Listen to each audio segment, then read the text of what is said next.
All right, welcome to another vector tutorial. This is actually going to be a actual tutorial this time. We're not actually going to be learning any of this right now. We're going to give you a quick tour of how I do voice syncing. There's many different ways you can do voice syncing with your characters. There's numerous plugins. There's a billion different things you can do. The particular method I use just involves a single graphic, and I think this is pretty common among most people who do animation in Flash. And inside, we have all of our mouths that we want to use. The one thing I do a little bit different is you'll notice how this is transparent right here. You can see the top teeth, the tongue, and the bottom teeth. What I want you to notice is that the top teeth and the back of the mouth are all fixed. So this upper jaw remains fixed and the upper teeth don't move. That way you can leave them in place and just animate the bottom portion. And that gives you a much more just kind of realistic look there. It's a look that I like to use. Here is a graphic. I usually just call it mouths, and it basically contains all of the mouth phonemes for this particular character. Usually I start out with an open mouth, big, wide, just loud open mouth, and I have three transitions here. This could almost transition straight to the closed mouth, which is on frame 12 here. So you could go from here to here pretty smoothly. But it's nice having these three because you can produce a lot of different sounds. Then we have the L, the L sound. Then we have this transition, which transitions you, and I have two of these that transition you to the K, or the T sound. This phoneme here could be a transition to the U or the O sound, which is this one. So this works as a nice transition between something like this down to this. So down to that. Then we have the F sound. Then this one can be like a P or a B sound. You could almost see him saying something like that. We have a regular smile. This is a transition shape to the frown. So if he's getting upset, like that, there you go. So it's a nice little transition shape. Then we've got the mad version of this shape here. So he is now angry, but it's still using that same sound. And then we have three of these, just like we had these up here in the beginning. And we have this is kind of a similar shape as this or this.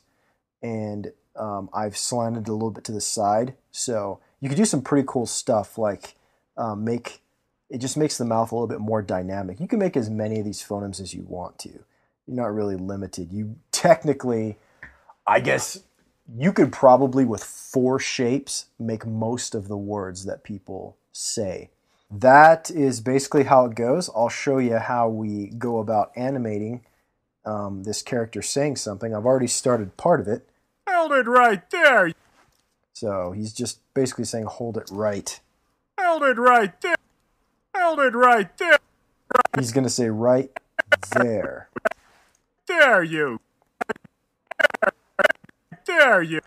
So we're going to go in and we're going to grab the next frame would probably be like that.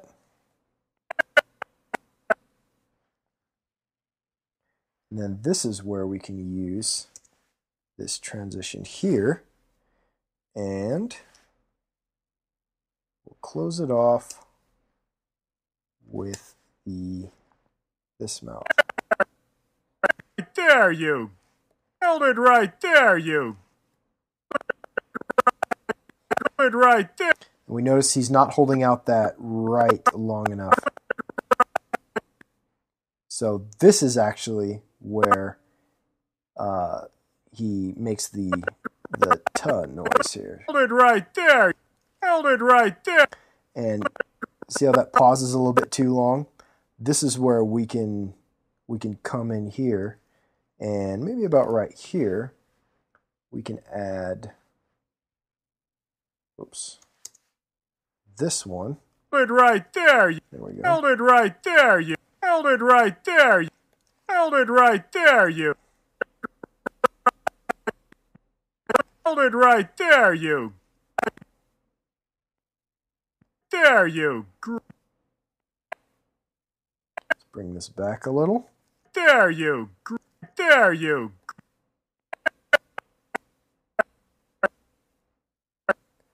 Pull this in a little. there. You Let's actually change this to there. You that gives us a little bit more of an R sound. right there. You you great. You Then we want the kind of the yes sound, and it's easy to just come in here, and sometimes you just gotta look at which mouth shape looks like that sound, and that's really how you do it. So yeah, I think that's what we want. So let's frame 19. You, he's saying, so we can either search for, we can just grab and copy this one over, and just for convenience sake, I know that 9 is the next one. there. You great. There. You there. You One of my favorite books is called The Animator's Survival Kit, and it's actually fantastic. And it's got a lot of great advice from Disney animators and whatnot, and it's a really fantastic resource. Most of this you can get just by practice. You don't want to animate every single keyframe. As you can see, I'm skipping a few. The human eye kind of makes up the difference. You only really need to emphasize the major sounds, and it's just kind of one of those magical little things where the human eye fills in the difference. pretty little pretty little goblin. Pretty little goblin. Pretty little goblin. There we go. Let's see how it looks. Goblin. Goblin. I don't like the way that is. That's probably not the best mouth to use. So we're going to move on to, let's go to our angry mouth. Goblin. Goblin. That works. Let's see how the whole thing looks. Held it right there, you gritty little goblin. Gritty little goblin. Notice that the little, Gritty little goblin. we could probably spread this out a little bit.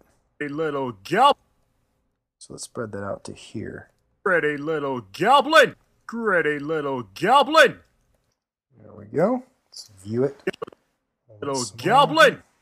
Right there, you gritty little goblin. Little goblin.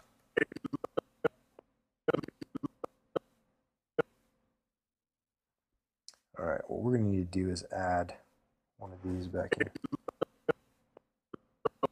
Gritty little goblin. Gritty little goblin. Yeah.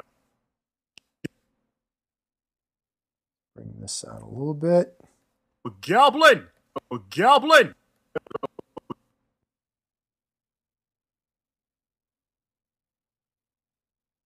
Goblin. Little goblin. A little goblin. A little goblin.